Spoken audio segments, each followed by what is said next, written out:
Hello and welcome back to the Forest Lake Morning Show. I'm Tyler. I'm Brendan. And we have another episode for you here today. What are we talking about today, T?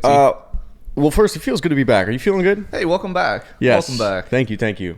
A little update. I was back in Ohio for the week, seeing family mostly, but also getting some vocals done with Sam, our vocal engineer, recording some stuff for you guys that will be coming out soon. Very soon. But it is never a terrible time to be back in Florida, especially when you live there. We are talking about something. We have to address something, Brennan. A couple episodes ago, I don't know if it was one or two ago, I made the point, and I stress heavily, both you and I, that lyrics don't matter. Yeah, we did talk about that. And today, we're going to prove it to you. Today, we're going to prove it to you that lyrics do kind of matter, actually. Not that they don't matter, Brennan. I think there's a fine line of where they don't matter. Yes. And I think it might be a little genre specific too.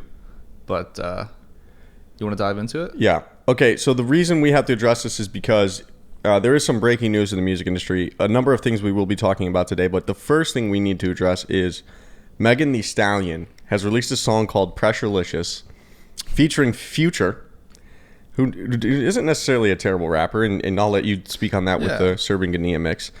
But I want to take a moment here and read you lyrics to the song Pressurelicious, okay? Oh, the glasses come on. Because this is not okay, and I think the music industry, it's been sexualized for a long time, but it's getting worse, and people are getting away with a lot of things. Yeah. Especially as of late, and this song proves that. Now, with this song, let me take my hat off so we can get real serious. Do you actually need the glasses? Like, is this a thing? Well, this is a serious He means serious business. You're not even looking through the glasses. You put them down here, and then you just turn your head to look. Listen, it's emphasis. Hey, you do you. All right, so in this song called Pressurelicious that just came out the other day, and it is not blowing up by any means necessary, and I hope it doesn't. When you heard it, how did you describe it when you heard it? That it was a... I had so many thoughts running through. So I hadn't even heard of Megan Thee Stallion prior. Right. And you played this, and I was just... I had no thoughts. I was not impressed, to say the least. You said it was like a pre-game song, like college party yeah, pre-game. yeah. So it does sound like that a little bit. Yeah, it sounds like a song that you're going to play before you pre-game at a college party. Yeah, there's really no other application for it. It's not going to age well. And we're going to tell you why with some of these lyrics. I hate to read this, and I'm sorry for the explicitity. Between my... Can we say bad words on here, or is it gonna age bad? I mean, just we can say it. Between my pussy and this drip, you might want to watch out. N-word, don't slip. N-word, don't slip.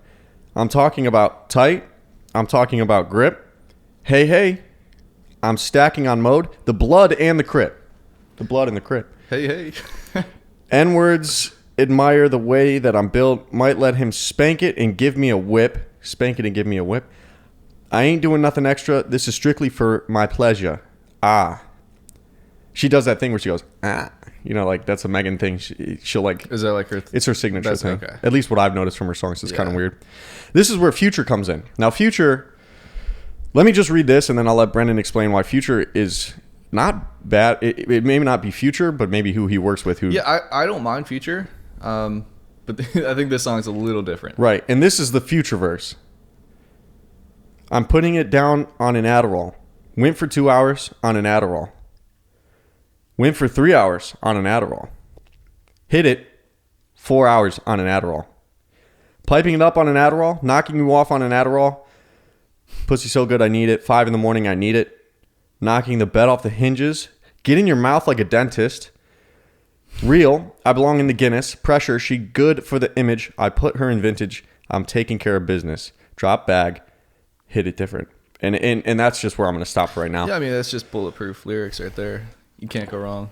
The thing that upsets me most is not only as somebody who writes lyrics and speaks on behalf of people that are artists out there, whether they're already made it or they're trying to make it, whatever that means.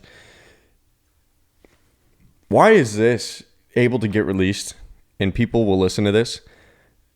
And yet people are out there like actually putting their emotions and their experiences and their heart into lyrics and meaning into their lyrics. And this shit is what is being streamed. I think it goes back to the whole genre thing.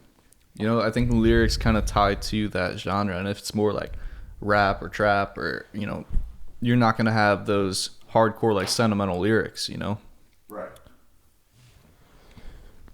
It's disgusting. Because okay, so you listen to that and that has Future, right? But then Future also was in like an Ariana Grande song. I think he was in a Taylor Swift song, and the lyrics are wildly different. They're much more tamed. They're more suited to like what that artist was saying, which Taylor Swift's not going to come out and say a bunch of bad lyrics. Like, she's a good lyricist, but also, and then I think I don't know how much influence like a producer would have on the lyrics. I feel like quite a bit. Like if I was producing a song and I heard that, I'd be like, all right, let's change it up a little bit. Let's rewrite this. Let's rewrite everything. Yeah. But so you think there's influence? So you mentioned to me privately yesterday that like Every Day by Ariana Grande came out in 2016 was a Serbian DMX. Yeah, I'm like 90% sure that was Serbian and just on the mix, Max Martin, not Max Martin production. Yeah, two top guys in the industry, and you could say a lot about them, but you think they had their hands in what they allowed in what he may have I would said. assume so. I mean, that to me is part of having having Max Martin as a producer is you're getting the Max Martin field, like his experience, his knowledge, and he knows what's going to sell. He knows how to make a hit, lyrics and melody wise, and yeah, I mean, like I don't see a song where Max Martin's producing and he lets something like that song with Megan Thee Stallion slide. Right. And for reference, since you're on that topic, let's pull up the lyrics to that other Future song that he did with Ariana Grande, because that is still a song that is very sexual in nature, but it's very tame. Because sex does sell. And in the music industry, we know it. We've seen it. We've seen the way, even just image, like with the way an artist decides to dress, male or female. Like you can sell an image, and people love that. It's just always going to sell. But I think with some of the things that are getting put out today, it's over the top. And I kind of understand it to the sense where it's like, okay, the music industry is just expression at its rawest form. So is this okay? Like, is it a big deal? Are we just being critical? Or, I feel like the industry's kind of turned drastically in like the past 5 years. Lyrically. Big time. Yeah. Big time.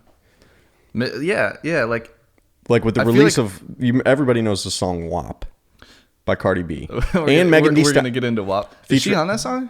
Megan Thee Stallion is also on that song. Oh, and I'm seeing a pattern here. Yeah. Now that song, I'm not going to lie, I like that song. You can't listen to it and be like, it's kind of bumping, but when you listen and read the lyrics, it's obviously one thing to read lyrics out of context, but even that song is so explicitly grotesque, if you will, or just so where's the meaning in that? Yeah. Not that sex isn't meaningful, but it is weird though, like reading the lyrics to a song just like in normal conversation flow, opposed to like singing it with the actual song. But when we did listen to this song yesterday and we're hearing him say Adderall.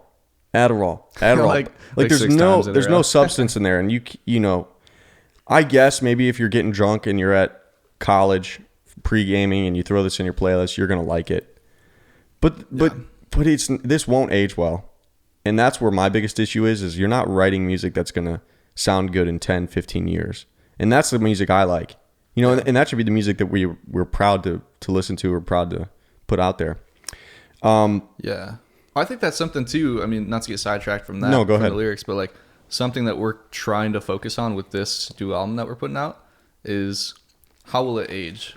And I think a big part of that is in the production. Are you using real instruments? Are you using what's trending now, synth wise or whatever it might be? And I think that we're really trying to hone in on like, okay, what is the Forest Lake sound that's gonna be the Forest Lake sound 10 years from now, 15 years from now? Right. It's something you should. All artists should factor in, right? Like, real instrumentation in its truest form is going to make your song last much longer. That's just my personal belief. I know if you might say that production, if it's done well, right? If you think about like the synth pop productions of the early 2000s, we can put them on in their throwback songs, but do they age well, or are they kind of, you're like, it's a little cringy, I don't know. I feel like there's a lot of factors that go into how well a song ages. There are. But I think starting with real instrumentation can definitely help. Yeah, it's a good start. Not to get sidetracked off that, but I want to read these other Future lyrics. Glasses on. These are the other Future lyrics on the Serban Ganim mix and Max Martin production with Ariana Grande, who is gorgeous and a star in the industry. Really, really good. That's just me. That's just a crush I have on her. That's why I said that first. But she is she's so talented. It's insane. Let me pull. Oh, okay. Now, these are still slightly sexual, but there's actually a little more substance with them. I'll read them a little faster.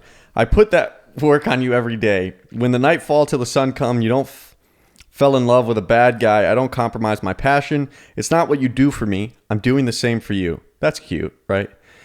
I don't be tripping or making mistakes. I made too many in my past. I fight for the things you believe in. I got your body and put it on drive. I got the keys. We're about to take us a vacation. I'm about to put all this vintage loving on you, baby, like it was the 80s. When you ride on me, baby, rotate it. Okay, so that last line's a little sexual, but yeah, that's at least that's like the PG-13 version of the Megan Thee Stallion song, you know? He was a little metaphorical in here by saying, you know, I'm going to make it like it was the late 80s. I respect that. Okay, he's getting a little metaphorical. That's a lyrical tone. That's fine. Yeah, it's nice. That's great. And when you listen to it in the song, you're not thinking, it actually sounds so much better. Yeah, it's not explicit, really, like, in that song. It's not explicit at all. And it is like a whole conversation. I don't even know if can they hear me when I walk. Probably not. I think so. When you take your mic, when you take your mouth off the mic, you can't hear shit. Do you ever see like the ASMR videos where they're like they have like the SM7s and they're just like grabbing them like crazy? Yeah, the ASMR is a big industry. Well, dude, it's crazy how sensitive these guys can be. Yes. You know, and you're touching it and picking everything up. Stay tuned for our next episode where Forest Lake Morning Show goes ASMR. Put everyone right back to sleep. Crinkle paper here. Actually, it probably is what we should be doing. We'd get more listeners probably doing that.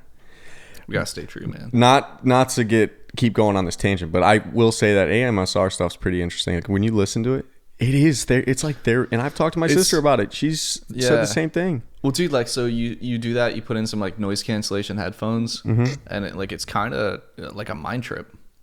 You ever hear the barber shop one? What? I don't think it's necessarily ASMR, but it's like the surround sound mixing. And so it's like you put in these headphones, noise cancellation, you just close your eyes, and it's this guy cutting your hair. It's like this Luigi guy, and he has an Italian accent. What? It's insane. And he's talking to you in this Luigi accent? He's talking to you, he's cutting your hair, and you can hear him like go around the back of your head, all the way around. He's got the clippers. He's like whispering in your ear. Like it's kind of crazy. What's this on YouTube? Yeah, it's on YouTube. I gotta check this out. Yeah, I want to check this out. Yeah, but it's a popular one. That's why you're bringing it up. Oh, that was like the OG. I feel like that started all the ASMR stuff.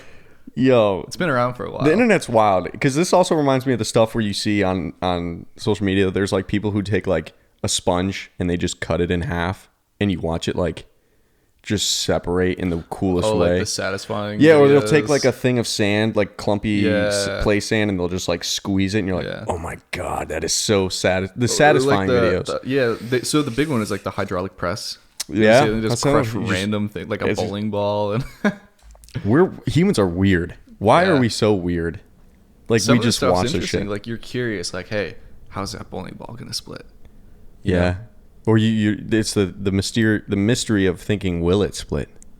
Dun, dun, dun. You know, like will just watching it, like, oh shit, is it gonna? Will it cake? Because they also put the PSI right there. They're like, oh yeah. So you're like, oh god, is it gonna make it to the 1,000 or whatever? You know, you're like holding off for it. You ever see the will it cake stuff? We're getting so off topic here. But it's okay. Is great. Yeah, the will it cake. Will it cake what? So they just take random things and turn it into cake. It's the weirdest thing I've ever seen.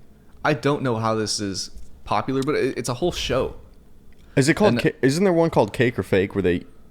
That might be it. I think I know what you're talking about. The one I know is like Will It Cake, and like they have all of these items that look the same, and one of them is made of cake, and one of them's not. Yeah, there's double of one. Yeah, like they have one item, one's cake, one's not, and then you have to figure it out, right? Or something like that. Yeah, that shit is crazy. Like how do people cook that? What does that accomplish in life? Like, why are you making like realistic shoes cake? Because why not? I bet it is making these people money. 100%. If you're on the TV show, this shit sells. Yeah, it's TV crazy. shows there are some crazy TV shows out there. But when I look at that stuff, I'm like, holy shit. How is that a cake? Dude, reality TV's gone whack. That's a freaking shoe. Yeah. Reality TV has gone whack. Just like the music industry is starting to go whack, getting back on track with Getting right back on track with the topic of lyrics. The gist of the story here is lyrics do matter. I know we said what we said in that episode, and we still mean it to a point. Melody is king, but have plenty of room to still have meaning in your lyrics, so that way it means something to you, and it is something that people resonate to. And I don't know. It's like the Billie songs, Billie Eilish, that she just put out. Like, those lyrics sound correct, very meaningful. You know, you can tell, like, that's kind of deep with her. Billie Eilish she released an album called Happier Than Ever, I think is what it was. It's not even a year old, but just on Friday, she dropped 2 new songs. That's other breaking news for you guys. If you haven't checked them out, go check out Billie Eilish's new songs. It's called TV. And, oh man, I forget the name of the other song. What was the one with the cool outro? That sounded like it was live. TV. That was TV? Yeah, so. That one's cool. Yeah, these songs are coming from a place of, like, meaning with Billie Eilish. They're not what you would think of with like dropping a single that you expect to do really commercially well. Yeah, and that's what but I don't think she cares. Yeah, and she's gotten to a certain point where, like, it really doesn't matter what she drops. Like, she's gonna have fans craving over it. I mean, I don't know about you, but I love Billie Eilish. Like, I don't know who hates Billie Eilish. I call her the Whisper Girl. I like her, and I just call her the Whisper Girl. Like, her I feel like producing her vocals, like, the mic gain would just have to be all the way up to pick her up, because she comes up close to the mic, and right, you know, she's whispering. But live, she sounds great. Sounds really good. She is a good singer, but she found that niche of, like, doing that style of vocal on the It sounds mic. Good, really, like, with her production style too. I think right, her brother does the production. Or something. Phineas is the guy behind her. I think she maybe once or twice worked with somebody else, but her and her brother are the masterminds behind her music. And they have a really cool relationship, but he is so good too. Yeah, they got it down. Now, at the end of this song, what you were talking about, this song called TV, it's like it gave me Radiohead vibes when I listened to it, especially halfway through, like the very somber drums come in, very, like, simple beat. Yeah. And then with the acoustics, it's a stripped back singer-songwriter type of song, and then in the outro, they come in with these massive, big vocals. Yeah, like, sing-along chorus. It sounds like you're in a stadium, and, you know, all the fans are singing along to it. Yeah, and she does some. Really cool. Now she does some slight thing with this is so small, but with the lyrics, she goes from, I forget what the line is, but she starts by saying maybe, and then as she's repeating it, she actually switches it to baby, which I thought was, like, just a small subtle cue. Not cue, but it was like a small subtle thing in the lyrics that was kind of cool. It was like, maybe da da da, and then baby da da da, and it was so cool to just switch it, because it kind of changes the perspective. That's cool. But go listen to it. The other song is also pretty good. Not particularly, like, my kind of songs, but I do like Billie Eilish. I support her. And what made you bring that up? What were you talking about, Billie Eilish? I don't know. I forget what made you bring that up. We were talking about acoustic or something, whatever the case. Either way, that is the news of one of the newer things going on in the music industry. Something else that is going on, maybe it was with the production, I can't remember, with her, or something lyrical. Other breaking news in the industry. What do we got? I'm only mentioning this because they're a favorite band of ours, a favorite band of mine. U2 is coming back, baby. They're coming back in 2023. We have an unannounced date, what is called a residency. This is something new we learned today. Yeah, that's kind of interesting. Do you want to explain artist residency? Like, from what I've heard just an hour ago of what it is, I'll try my best. But a residency is where, like, a band will kind of go on, like, a tour, like, where they'll be out for a couple weeks, couple months, whatever it might be. But it's always in the same city. Right. And is it the same venue, or is it just city where they'll be playing that same venue over and over again? I would say same city. I would think the residency could count as being in the same city, bouncing around different venues. That would make sense. But so they're doing, how long was it? Like a 3-month residency or 4-month residency or something like that in Las Vegas in 2023. Yeah, so Las Vegas is building MSG Entertainment, I would assume the owners of Madison Square Garden. is building the MSG Sphere, which I had no idea this was going on. It looks insane. It is a gigantic, It's so cool. It is a gigantic orb stadium that is going to revolutionize the entertainment industry. Go on YouTube and type in MSG Sphere and watch what they're building out there in Las Vegas. How did you describe it? Yeah, so if you've ever been to like an IMAX theater, Yeah. where you know the seating's like very inclined, and then it's just this massive dome screen around it.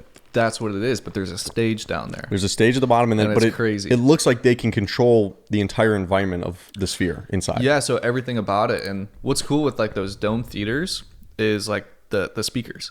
They have so much control because the speakers can go vertical, right all the way up the sphere. And I'm kind of excited for that. Like, I would love to see U2 there. You know, I think the sound would be incredible. It would. I don't know when U2's last show was, but this is going to be their first show in a long time. And it is important because U2 is the second highest grossing touring band of all time behind the Rolling Stones, with like, Are they really? some billion number of tickets sold, or $1 billion made in an excessive million number of tickets sold. And yet, yes, really, yes, they are. I mean, they deserve it, man. They do. They're awesome. They also are like among the old group of rock stars, right? You think Rolling Stones, The Who. I don't really know if The Who still tours, but like the Rolling Stones just did a tour, and I think U2 still gets some younger fans. they do. You I mean, know, they their rock. legacy continues on. I wonder if it's because they use real instruments and it ages well. I don't know. Try some real instruments in yourself. Not that there's anything wrong with production, like synth production. But just wanted to mention that another thing going on in the industry right now is SoundCloud. As of March and April of this year, I didn't know it is kind of old news, but they had something called let me see. I can't remember what it was called. I'm looking at the board here. Well, so it's like their new Fan royalty, whatever. royalty. Something. So you're bigger into SoundCloud than I am. And keeping up on it, yeah. Yeah. I don't know why people use SoundCloud, but I guess it's got a big community. Yeah, I feel like it's more for like your local artists, you know, kind of like your independent artists trying to get out there, trying to make a name for themselves, connecting with other local independent artists. Right, which is what we're trying to do, right? Yeah, essentially. So I don't know the whole details about that deal. I'm looking it up. I'm not trying to be rude here. Yeah, no, you're good. I just want to know the name of it. Sony? Was it Sony? So it was Warner Music Group. Warner Music Group, who has artists like Coldplay, Ed Sheeran, Lizzo, who's blowing up right now. So fan-powered royalties is what it's called. Fan-powered royalties are essentially a new way for artists like you and like us, people that are independent, to make more money. So they gave an example of this artist who had 124,000 followers on SoundCloud. Now, under the old way, the way that most platforms run their royalties, SoundCloud, Spotify, whatever, this artist with 124,000 followers would only make like $120 a month. Now, under the new fan-powered royalties, he would make upwards of $600 or more a month. So instead of doing what was the word? Pro rata, where basically they're going to pool all the royalties in one pot, and then they're going to look at the biggest artists, because independent artists were in the same pot as major artists on SoundCloud. Oh, and they just split it like that, like they didn't. By views. It wasn't split. They would put everybody's royalties in a pot, and they said, we're going to give more of this pot to the people that are bigger, because they're just assuming that they're pulling in the bigger traffic. Yeah, I mean, that makes sense. Right. It does make sense. But now under fan-powered royalties, it doesn't work that way. It's more delineated towards the individual artist making their fair share. So based off of their listeners' habits for their music, they get paid off of that. So it doesn't go into a big pot then? It doesn't go in a big pot anymore. It's individualized to that. Okay. Right. Now, the critics said this was good in theory, not in practice. But this has been going on. You do have to pay a subscription for this to work, which is like $15 a month. SoundCloud Pro or they have two other options. So I don't know the statistics on how well it's actually worked, or if any artists have experiences. I haven't really, because we just slack on SoundCloud as a platform because we only have one song out right now. But the big news is that the other day Warner Music Group just inked a contract with them. Now, I think they did this because they know they need to be a part of it because their artists are also on SoundCloud. Mm-hmm. So they want their hands in the money somehow. Warner Music Group's not going to get involved if they're not going to be. Yeah, I wonder what it. like the breakdown is for them. Like what are they getting out of it? I don't know. I don't know if the contracts come out or what it is, but I know that this is a big deal because it might influence other artists or other major labels to be a part of this with SoundCloud, because SoundCloud is that's kind of cool, hosting all artists. Yeah. So it's big news. It's new. That Warner Music Group did just ink a deal with SoundCloud to figure out the royalties for their artists. So, and I was doing some research. I guess people still really love SoundCloud. I have no idea why. I don't like SoundCloud. It just isn't a I feel like cool every once in a platform to while me. you'll have an artist that came from SoundCloud. Oh yeah, not Ed Sheeran. Billie Eilish came from there. Or did I just say Billie Eilish? Billie Eilish. Billie Eilish came from SoundCloud. Billie Eilish came from SoundCloud, and so did that. Post Malone. See, I need Post. Those are the only two off the top of my head, but I know more have, certainly. It cool. is a platform, so make sure, boys and girls, that you are on SoundCloud if you're making music. You're using real instrumentation, and you are writing meaningful lyrics. But don't forget to have a killer melody with those lyrics. That's all that matters. It is all that matters. That's real quick. That's the issue with these sexualized lyrics that are coming out. There is no melody. It's mostly in these rap songs. Yeah. You know, you're not, like you said, you're not going to hear Taylor Swift put out songs like that. Even though, but you know, I don't want to like rip on rap or anything. I don't either. But I like it. It's like, you know, a very mundane beat. You know, you just have like the same thing going over and over again. There's not much happening. You know, they say like in a pop song, everything, like something new should be coming in like every 15 to 30 seconds. You should be having something new. Is that the Ryan Tedder standard? I think I actually heard it from measures? Ryan Tedder. Yeah, like every 4 measures. Yeah, I mean for a reason though. You know, especially nowadays, our attention span is so small. Yeah. Like we need stuff popping in and out. But so you have that, and then you have just a very like flat melody, flat vocal melody over top with these lyrics, and it doesn't do it for me. Yeah, and we the other week before I left to Ohio this past week listened to a song called "Hot Shit" by Kanye West, Cardi B, and same thing. I forget what rapper's on it, but same thing. So the beat is so mundane, and it's only one beat. There's not one change in that beat for the whole song. I don't think there is. And it's just them rapping now. And the worst part about it is it's cool to hear Kanye come in because Kanye's got the iconic Kanye voice and Kanye's like a legend. But it is a really disappointing song because it is also sexualized, I feel like, in a bit of ways. Not as bad as Megan Thee Stallion. But the production, even when we heard the one rapper that came in before Kanye, I remember you noticed it. You're like, this sounds like it was done in... like 30 minutes. Yeah, 30 minutes. Like no effort like was put. Everything. No effort was put into Production, it at all. Lyrics. Yeah, know. In the mix. I mean, it just is. I'm so blown away that Kanye even put his name on that, or that was even an idea to come together. Because it's just like, God, you're Kanye West. You're capable of so much more. And even Cardi B, disappointed. I like Cardi B. Yeah, it wasn't great. Terrible. Wasn't a huge fan. So just please put some meaning into your lyrics. And I think with that, we're going to call it a day. We do have some interesting stuff to talk about next week. Yeah, what are we talking about? I think we should talk about what the concept of what is making it. Considering we haven't made it. But I want to talk about it just because I think I know among some of the local artists I've been affiliated with in Cleveland, it's on everybody's mind. It's a stress killer. Or not a stress killer, but it's a stressor. And what is it? What does it mean to make it? We'll talk about that. We'll talk about it next week. Please join us. And as always, thank you so much for being a part of us. Being here with us being a part of us. Sure. We are nothing without our fans. The Forest Lake fam. The Forest Lake fam.